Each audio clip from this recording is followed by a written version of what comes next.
I should have trusted my instincts. That morning, staring at my phone, reading Mom's text for the third time, something in my gut said, "Don't go. Family BBQ today at 2 p.m. Bring Ethan. Travis will be there. He's doing much better. Time to move past old grudges. See you soon." Travis, my older brother. The one with a rap sheet that included 2 DUIs, multiple bar fights, and a restraining order from his ex-girlfriend. But according to our parents, he was going through a rough time and really turning things around. I'd heard that before. "Mom, I don't think this is a good idea," I'd said on the phone the night before. "Lauren, he's your brother, and Ethan should know his uncle. Ethan's 9, and Travis has anger issues. Had. Past tense. He's been going to therapy. For how long? 3 months.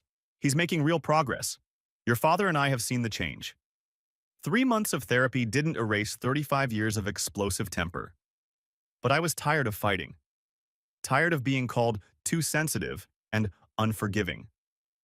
So against every instinct screaming at me, I loaded Ethan into the car and drove to my parents' house. "Are we going to see Grandma and Grandpa?"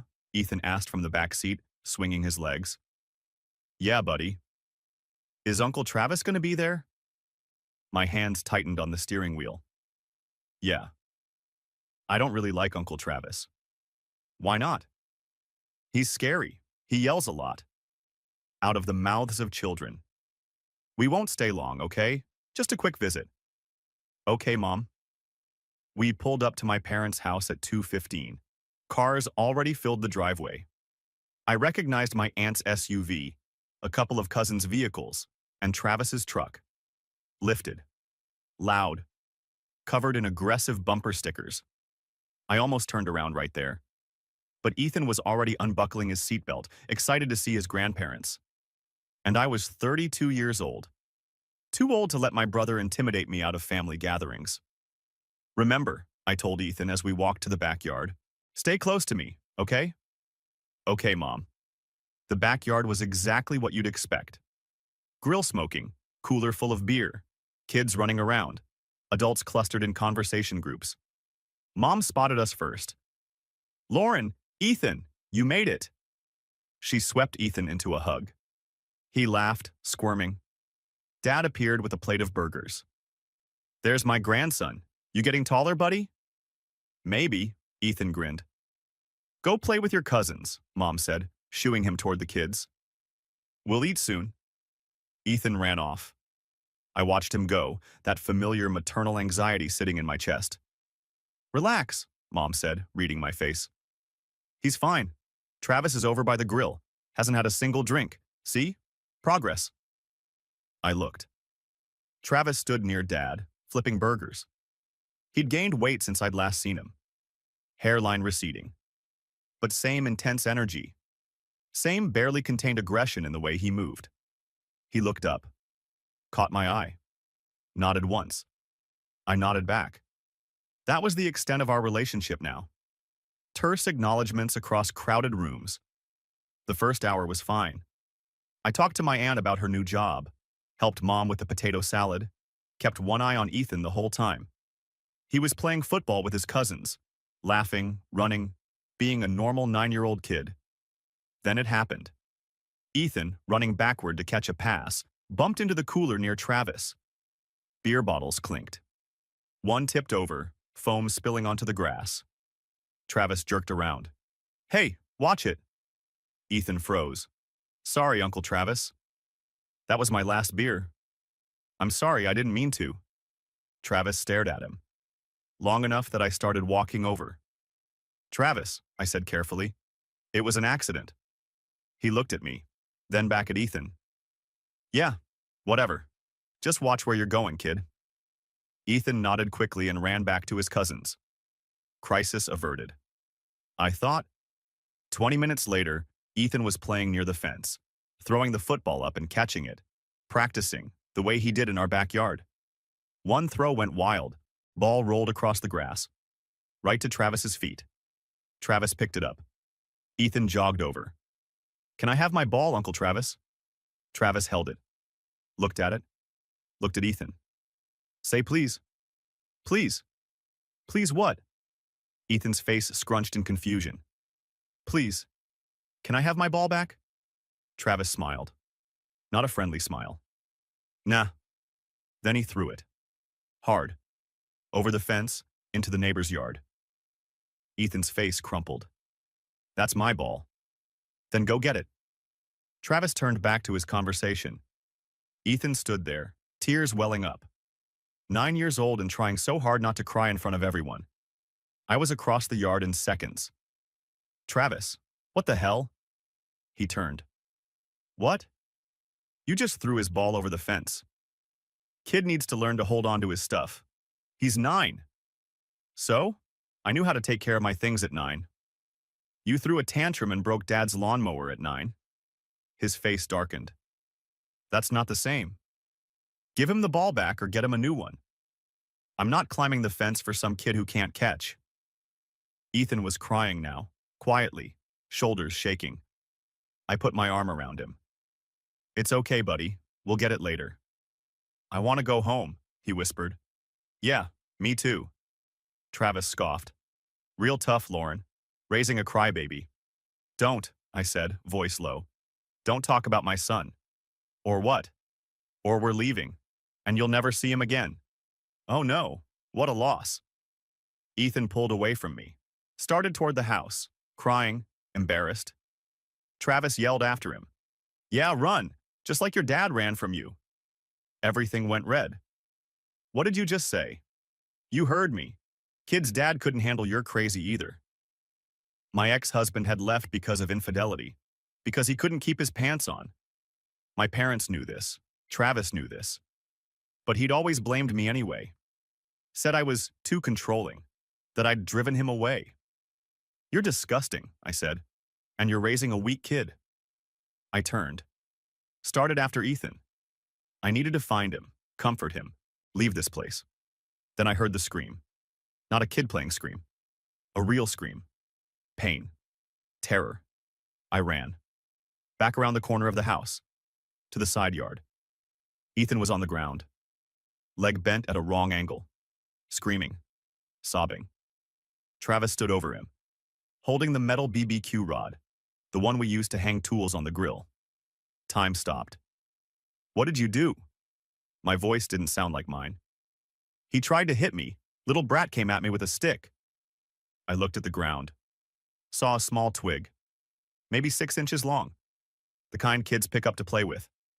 He's 9 years old. I dropped to my knees next to Ethan. His leg. Oh God, his leg. Baby, it's okay. Mom's here. I'm here. It hurts. He was hyperventilating. Mom, it hurts so bad. My phone. Where was my phone? Found it.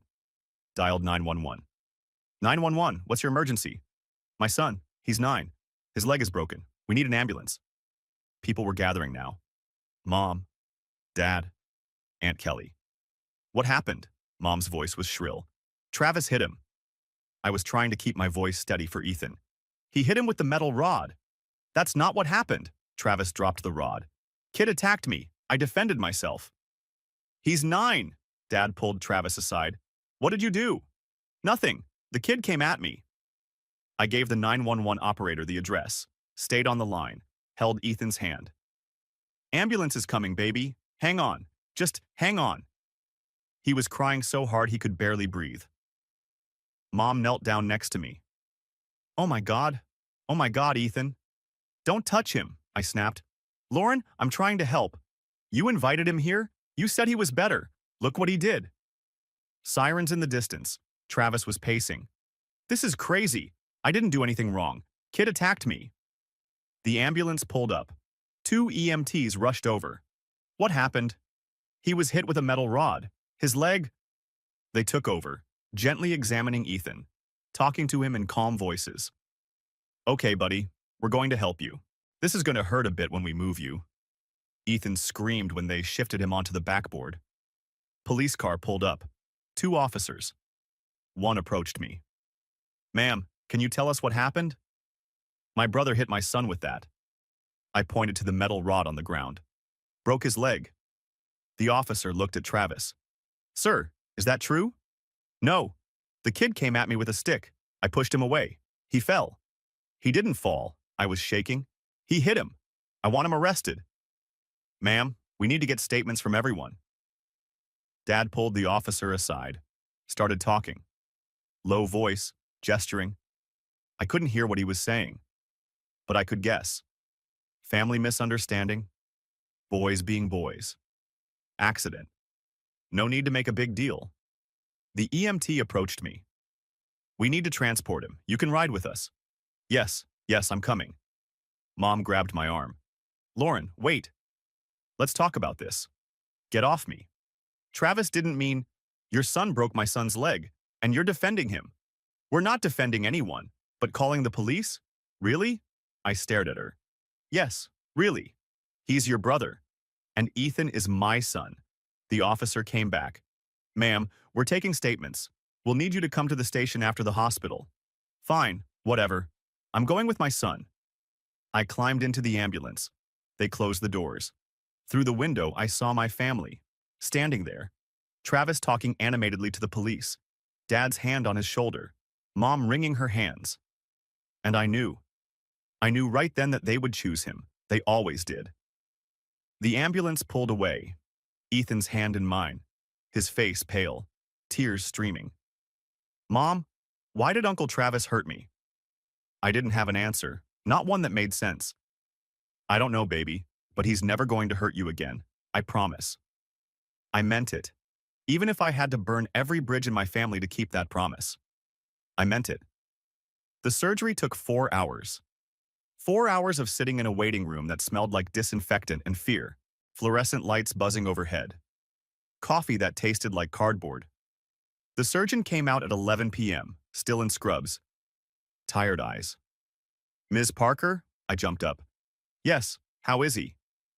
The surgery went well. Clean break of the tibia. We inserted a metal rod to stabilize it. He'll need physical therapy, but he should make a full recovery. Can I see him? He's in recovery now, another hour or so. But yes, you can see him soon. Thank you so much. The surgeon hesitated. I need to ask. The injury report. The way the bone broke. That wasn't from a fall. No, it wasn't.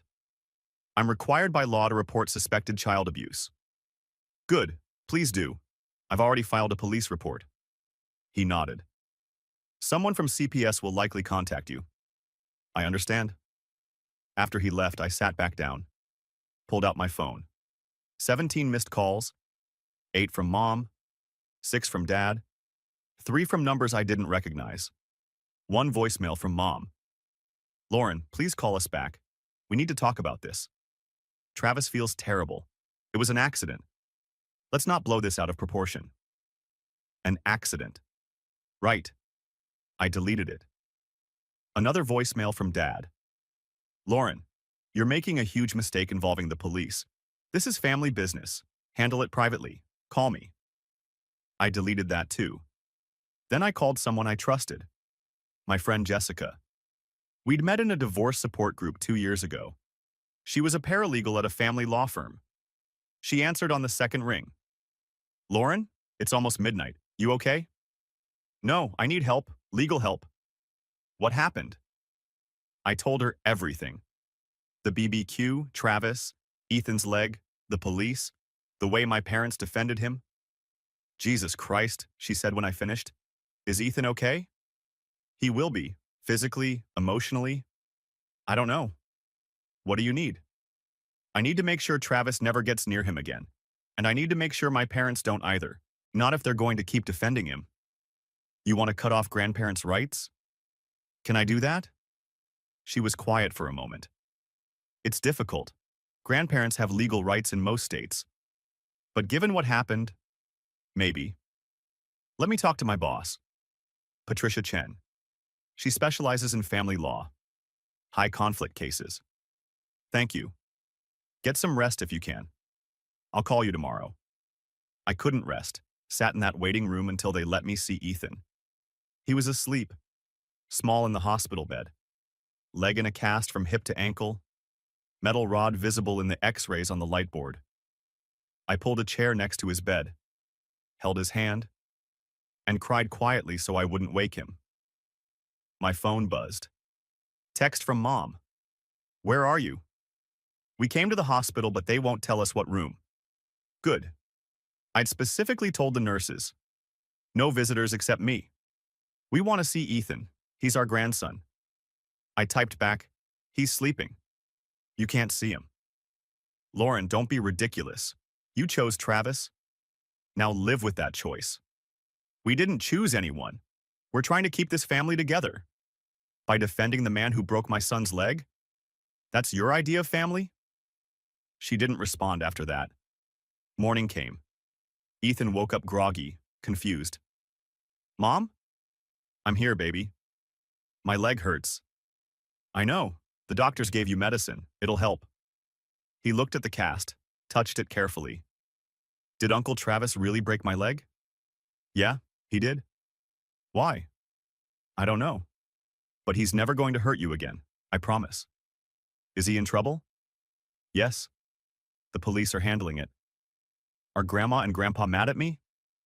My heart broke. No, baby. They're not mad at you. You didn't do anything wrong. Then why didn't they come see me? Because I told them not to, not right now. He nodded slowly. Because they were on Uncle Travis's side. 9 years old, and he already understood. Yeah, because of that. Okay, Jessica called later that morning. Patricia can see you today at 3 p.m. Can you make it? I'll make it. Patricia Chen's office was in a converted house downtown. Professional, but warm. Bookshelves full of legal texts, photos of her family on the desk. She was mid-50s, sharp eyes, kind smile. Lauren. Jessica told me what happened. I'm so sorry. Thank you. Tell me everything, from the beginning. Don't leave anything out.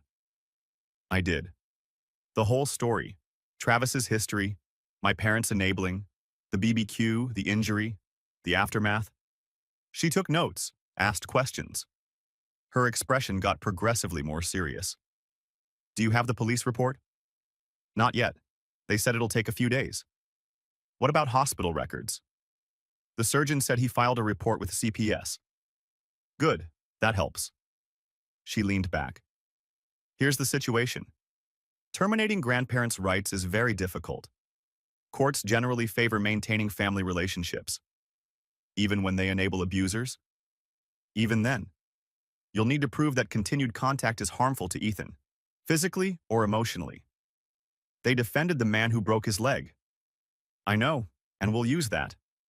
But judges are hesitant to completely sever grandparent relationships. They'll push for supervised visitation instead. I don't want them near him, not if they're still in contact with Travis. Are they? I assume so. Travis is living in their basement. Patricia's eyebrows rose. He lives with them? Has for 6 months, since his girlfriend kicked him out. She made a note. That's significant. Ongoing contact with the person who harmed Ethan. So what do? We file a petition to terminate grandparents' visitation rights. Cite failure to protect, enabling of abuser, and potential ongoing danger. We gather evidence, medical records, police reports, CPS findings, witness statements. Will it work? Honestly, it's maybe 50-50, but given the circumstances, we have a shot. Then let's do it. We filed the petition 3 days later. The backlash was immediate. Dad called. You did what? I filed to terminate your visitation rights with Ethan. You can't do that. I can, and I did. We're his grandparents. We have rights. You had responsibilities. You failed. This is insane. Over one incident? One incident where you defended the person who broke your grandson's leg. Travis made a mistake, and you're making one now by continuing to defend him. He hung up on me. Mom tried next. Crying. Lauren, please, don't do this. We love Ethan. Then you should have protected him. We didn't know Travis would. Yes, you did. He's been violent his whole life. You just chose to ignore it. We're taking you to court. We'll fight this. Good luck. They hired a lawyer, expensive one, Robert Brennan, known for high-conflict family cases. He sent a letter, full of legal jargon, essentially saying, drop the petition or we'll destroy you in court. Patricia wasn't impressed. Standard intimidation tactic, ignore it. The extended family got involved. Aunt Qley called. Lauren, how can you do this to your parents? They did it to themselves. It was an accident. It wasn't, and you know it. Family forgives. Not this, never this. My cousin Sarah texted, You're being cruel. They're devastated. I blocked her. Uncle Mike left a voicemail. You always were dramatic. This is why your marriage failed. I blocked him too. One by one, I cut off everyone who couldn't see what my parents had done wrong. It hurt. But not as much as watching my son in that hospital bed. CPS called. Caseworker named Angela Martinez. Ms. Parker, I've reviewed the report. I need to do a home visit. Interview you and Ethan. Of course. When? Tomorrow at 2 p.m.? She came, professional, thorough, looked through our apartment, asked questions. Ethan, can you tell me what happened at the BBQ? He was nervous, small voice.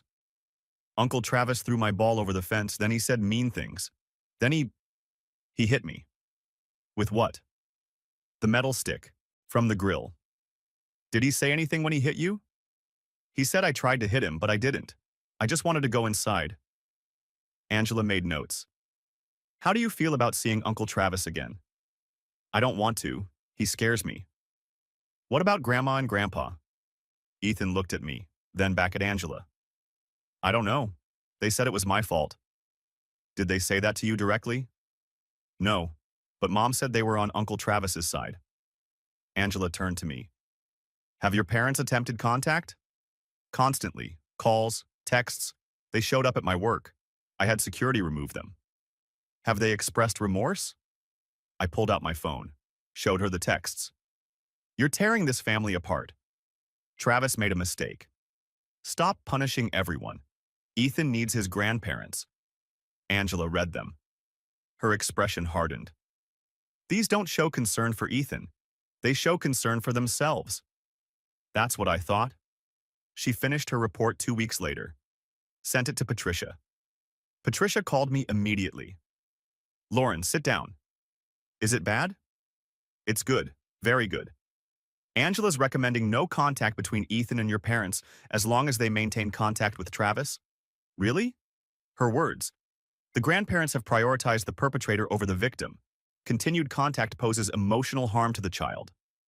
I started crying. So we have a chance? We have more than a chance. We have a strong case. The court date was set. 4 months out. 4 months of waiting. Working. Parenting. Watching Ethan go to physical therapy twice a week. He was getting better physically. The limp was improving. He could walk without crutches. But emotionally, he was struggling. Nightmares. Anxiety. Afraid of loud noises and sudden movements. His therapist diagnosed PTSD, started him on CBT. I documented everything. Medical bills, therapy notes, progress reports. Patricia was building the case. Police report showed officer notes. Child's injury inconsistent with father's account of accidental fall. Appears to be deliberate strike with blunt object. Witness statement from neighbor who'd been at the BBQ. I saw Travis hit the boy with the metal rod. It was not self-defense. Travis's criminal charges moved forward slowly. His lawyer was stalling. But the DA was pressing. Assault on a minor. Child endangerment. My parents bailed him out. $50,000. That fact went into our case file too. 2 weeks before the hearing, Mom sent one final text. Lauren, please. Reconsider. We can work this out. Don't take our grandson away. I stared at that message for a long time. Part of me wanted to believe they'd changed, that they finally understood. But the other part, the part that had watched them defend Travis, bail him out, blame me, knew better. I replied, You took him away when you chose Travis. I'm just making it official. Then I blocked her number. The night before the hearing, I couldn't sleep. Lay in bed staring at the ceiling. Patricia had warned me. Even with everything we have, judges can be unpredictable. They might order supervised visitation instead of complete termination. What are our actual chances? 60-40 in our favor, maybe better. Your parents haven't helped themselves. 60-40. Better than 50-50, but not guaranteed. I got up, checked on Ethan. He was sleeping peacefully, finally. Leg healing. Nightmares less frequent. He deserved peace, safety, a childhood without fear. And if I had to fight my own parents in court to give him that, then that's exactly what I'd do. Tomorrow, we'd find out if it was enough. The courthouse smelled like old wood and anxiety. I sat on a bench outside the courtroom, Patricia next to me reviewing notes. My hands wouldn't stop shaking. "Breathe," Patricia said. "We've prepared for this. You know what to expect. What if the judge sides with them? Then we appeal. But Lauren, look at me." She waited until I met her eyes. "We have a strong case, the strongest I've seen for grandparents' rights termination. Trust the evidence." Footsteps echoed down the hall. I looked up. My parents. Walking toward us with Robert Brennan. Dad in a suit I'd never seen before. Mom in a dress, pearls, the works. Playing the part of respectable grandparents. They saw me.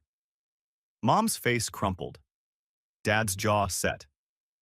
Brennan steered them past us without a word. But I caught what Mom whispered. "Look what she's wearing. Jeans to court. Disrespectful." I was wearing slacks and a blazer. But sure, whatever helped them feel superior. Patricia touched my arm. "Don't engage. Save it for the stand." The bailiff opened the doors. "Case 2847, Parker versus Parker. All parties please enter." The courtroom was smaller than I expected.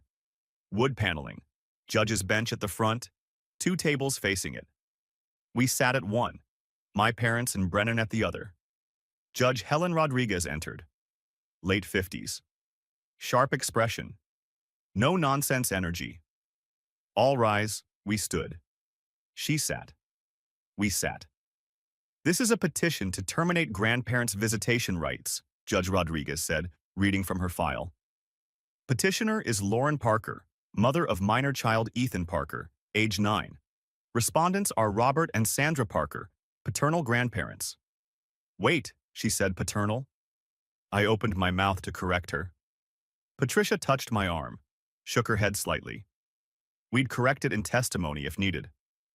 "Mr. Brennan, you may present your case." Brennan stood. Confident, expensive suit, perfect hair. "Thank you, Your Honor. This case is about a loving grandparent relationship being destroyed over one tragic incident. My clients, Robert and Sandra Parker, have been active, caring grandparents to Ethan since his birth.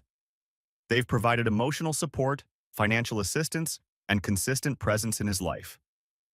He pulled out photos, passed copies to the judge in use, Christmas photos, birthday parties, my parents with Ethan at various ages. These photos show years of bonding, years of love. One incident, however unfortunate, does not erase that history or justify complete termination of their rights. Judge Rodriguez looked at the photos. Her expression gave nothing away. "Furthermore," Brennan continued, "the incident in question was not perpetrated by my clients.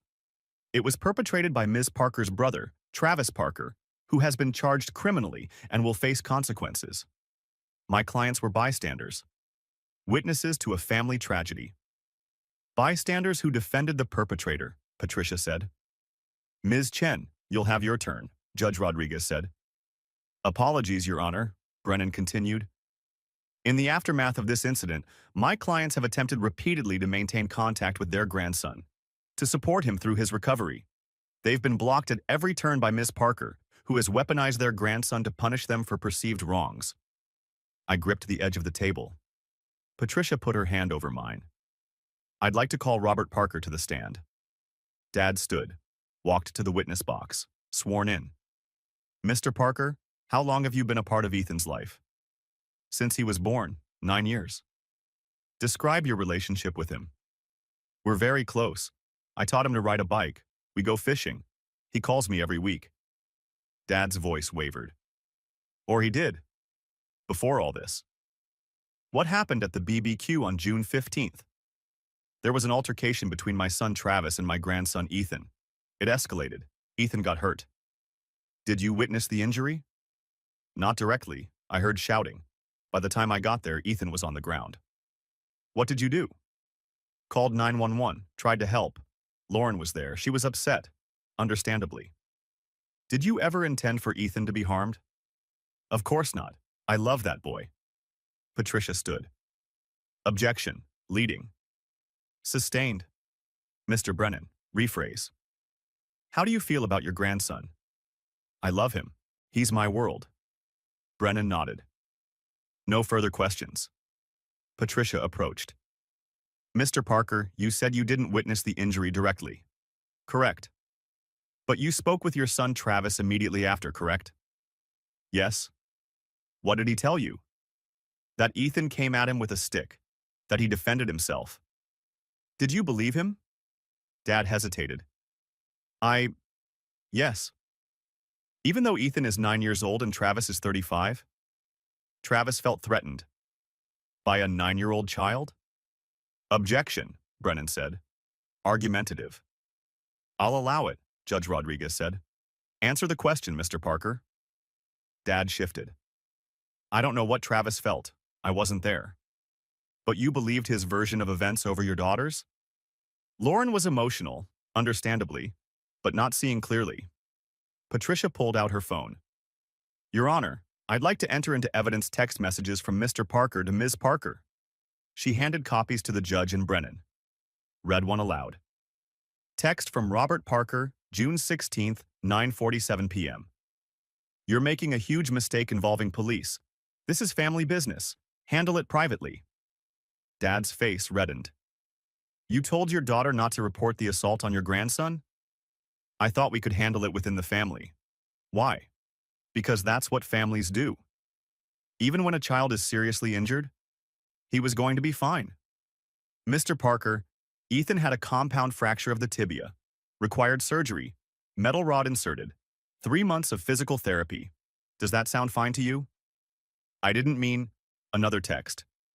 June 20th. Stop punishing everyone. Travis made a mistake. You called assaulting a child a mistake? It was an accident. Was it? Because witnesses say otherwise. What witnesses? Patricia smiled. We'll get to that. Final question, Mr. Parker. Is Travis currently living with you? Silence. Mr. Parker? Yes? The man who broke your grandson's leg is living in your home? He's my son. He needed a place to stay. And Ethan, your grandson? Does he need a safe space? Ethan is safe with us. Is he? When the person who hurt him lives under your roof? Objection, Brennan stood. Counsel is badgering the witness. Sustained. Ms. Chen, move on. No further questions. Dad stepped down, looked shaken. Mom was next. Sandra Parker took the stand. Dabbed her eyes before Brennan even asked the first question. Mrs. Parker, tell us about your relationship with Ethan. He's my baby, my first grandchild. I was there when he was born. I've been there for every birthday, every milestone. What happened on June 15th? It was supposed to be a nice family day. Then, everything went wrong. Ethan got hurt. It was horrible. Did you intend for him to be harmed? Never. I would never. How have the last 4 months been for you? Mom started crying. Devastating. I miss him so much. I just want to see my grandson. To hug him. Tell him I love him. No further questions. Patricia stood. Mrs. Parker, you said you were at the BBQ when Ethan was injured. Yes? Did you see what happened? Some of it. Did you see Travis strike Ethan with the metal rod? Long pause. It happened so fast. That's not what I asked. Did you see it? Yes or no? Yes. And what did you do? I didn't know what to do. It was chaos. Did you check on Ethan? Eventually. Eventually? Your grandson was screaming with a broken leg and you eventually checked on him? I was in shock. More in shock than the 9-year-old child? That's not fair. Patricia pulled out more texts. Text from Sandra Parker to Lauren Parker, June 18th. If you'd raised Ethan better, this wouldn't have happened. The courtroom went silent. You blamed the victim, Patricia said quietly. I didn't mean it like that. How did you mean it? I was upset, confused. Another text. June 25th. Ethan probably provoked Travis. These things happen. Do you stand by that statement? No, I was wrong.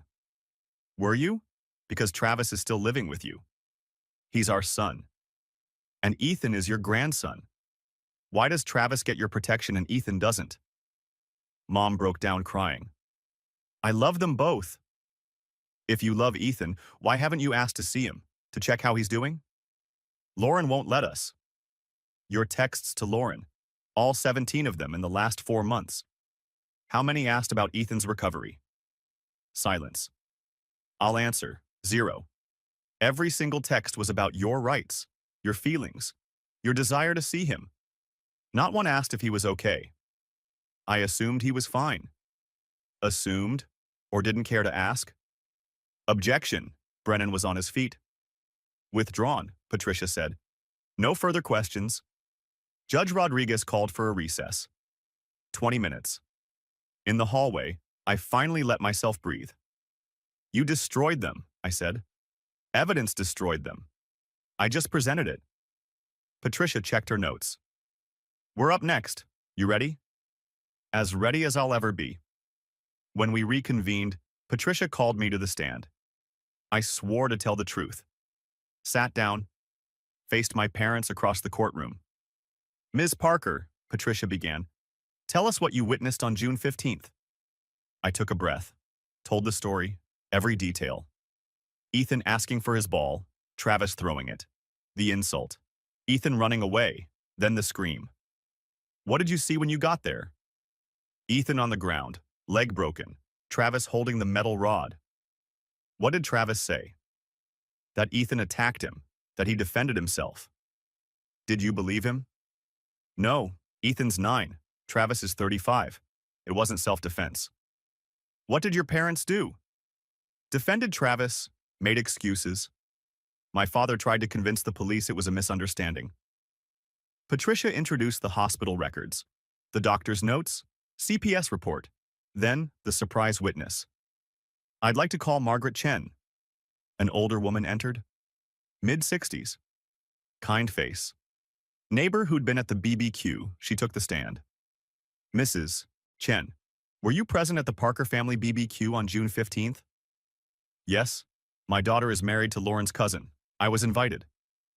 Did you witness the incident involving Ethan Parker? I did. Please describe what you saw. The little boy was walking away from Travis. He looked upset. Travis called after him, said something cruel. The boy started crying. Then Travis picked up the metal rod and struck him. Struck him? Not pushed him? No, he struck him deliberately, across the leg. The boy fell immediately. My mother gasped. Dad's head dropped. Any doubt in your mind? None. That man attacked a child. Brennan tried to cross-examine.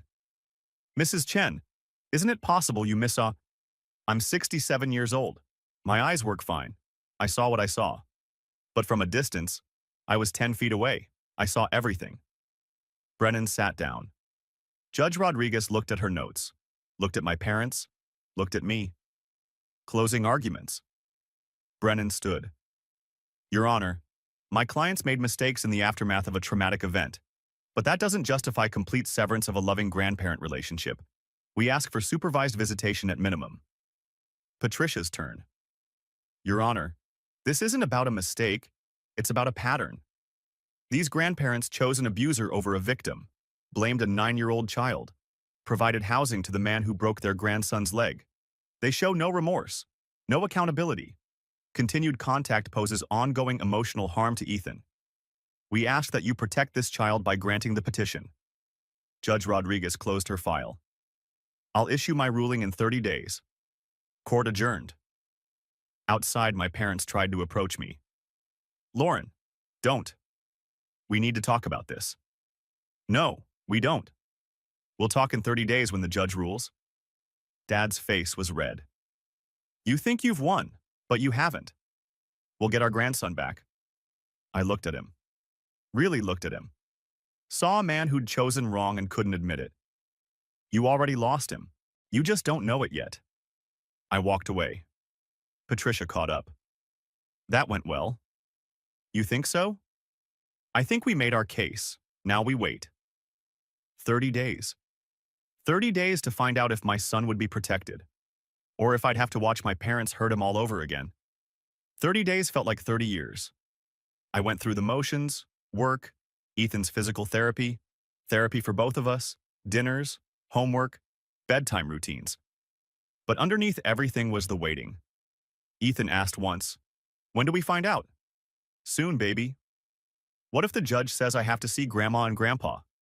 Then I'll appeal and keep fighting. What if you can't win? I knelt down, looked him in the eye. Then I'll make sure you're never alone with them. I'll protect you. Always. He hugged me. I know, Mom. Travis's criminal trial got a date. 6 months out. His lawyer was still stalling, but the DA assured me, "We have witnesses, medical evidence. He's going down." Small comfort. But something. Patricia called on day 28. "Ruling's in. Court date set for tomorrow, 10 a.m. My stomach dropped. That's it? That's it? Whatever happens tomorrow, we gave it everything. I know. Thank you. That night, I couldn't sleep. Played every scenario in my head. Best case, full termination. My parents never see Ethan again. Worst case, supervised visitation. Having to watch them around him. Waiting for them to poison him against me. Middle ground, some kind of conditional arrangement. Therapy, monitored contact. I didn't know which would happen. Only knew I'd fight whatever ruling I didn't like. Morning came. Jessica offered to watch Ethan. "You sure you don't want me there?" she asked. "No, this is something I need to do alone." I arrived early. Patricia was already there. "How are you feeling?" "Terrified." "That's normal." My parents arrived 10 minutes later. They looked older, tired. Dad's face was drawn. Mom's makeup couldn't hide the dark circles. Part of me felt bad. The other part remembered Ethan screaming on the ground. The bailiff opened the doors. "All parties for Parker versus Parker." We filed in. Same courtroom, same setup. Judge Rodriguez entered. We stood. Sat. She had a thick folder in front of her. Our case file. "I've reviewed all evidence submitted," she began. "Testimony from the hearing, medical records, CPS reports, police statements, text messages, and I've given this case significant consideration." My heart was pounding so hard I could barely hear. Grandparents' rights cases are always difficult. The law recognizes that grandparents play important roles in children's lives. Courts are hesitant to sever those relationships. My mother's hand went to her chest. Hope blooming. "However," Judge Rodriguez continued, "a child's safety and well-being must be paramount. This case presents clear evidence of harm." Mom's face fell. On June 15th, 9-year-old Ethan Parker suffered a serious injury at a family gathering. Medical evidence confirms the injury was not accidental. Witness testimony confirms the child was deliberately struck by his uncle, Travis Parker. She looked at my parents. The respondents, Robert and Sandra Parker, were present. They witnessed the aftermath, and their response was not to protect the child, but to defend the perpetrator. Dad started to speak. Judge Rodriguez held up her hand. "I've read the text messages, the attempts to discourage police involvement, the blame placed on a 9-year-old child. Most concerning, Travis Parker continues to reside with the respondents. This demonstrates ongoing prioritization of the perpetrator over the victim." "Your Honor," Brennan stood. "My clients have expressed—" "Sit down, Mr. Brennan. I'm not finished." He sat. "I've also reviewed the CPS report. The finding is clear. Continued contact between Ethan Parker and his grandparents poses emotional harm, particularly as long as they maintain contact with his assailant." Judge Rodriguez closed the folder. "This court finds that the petitioner has met her burden of proof. The respondents have demonstrated an inability or unwillingness to protect the minor child from harm." My mother started crying. "Therefore, the petition to terminate grandparents' visitation rights is granted." I couldn't breathe. Effective immediately, Robert and Sandra Parker are prohibited from contact with Ethan Parker. This includes in-person, telephone, electronic, or third-party contact. Your Honor, Dad stood. Please, Mr. Parker, sit down. This is our grandson. You can't. I can and I have. The order is final. Violation will result in contempt charges and possible arrest. Brennan pulled Dad back into his chair. Judge Rodriguez continued. This ruling may be reviewed after 2 years if the respondents can demonstrate significant change.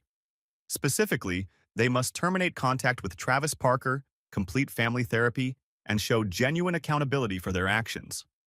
She looked at me. Ms. Parker, do you understand the order? I stood, voice shaking. Yes, Your Honor. You'll receive written documentation within 3 days. This court is adjourned. The gavel banged. Patricia grabbed my arm. We won. We won? Complete termination. That almost never happens. Lauren, you won. I started crying. Relief, grief, victory all mixed together. Across the courtroom, my mother was sobbing. Dad sat frozen. Brennan was packing his briefcase, looking grim. They stood.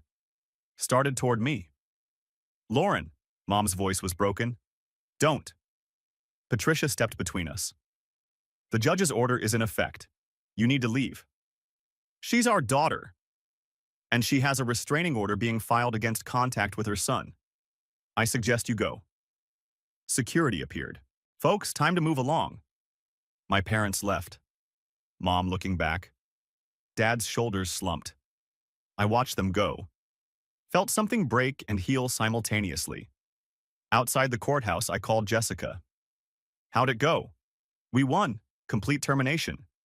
Oh my God. Lauren, that's incredible. Can I talk to Ethan? Of course. His voice came on. Mom? Hey, baby. What happened? The judge said Grandma and Grandpa can't see you anymore. Not unless they make big changes. Silence. Then, is that okay? Yeah, baby, that's okay. You're safe now. Good. Can we get pizza for dinner? I laughed through tears. Yeah, we can get pizza. With extra cheese? With extra cheese. 3 months later, Travis was convicted. 18 months in jail. 3 years probation. Court-ordered anger management. My parents attended every day of his trial, sat in the front row, supporting him. Ethan and I didn't go, didn't need to. The conviction was enough. 6 months after the ruling, I got a letter. From my mother. Handwritten.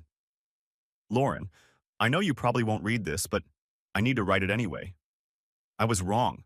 About everything. About defending Travis. About blaming Ethan.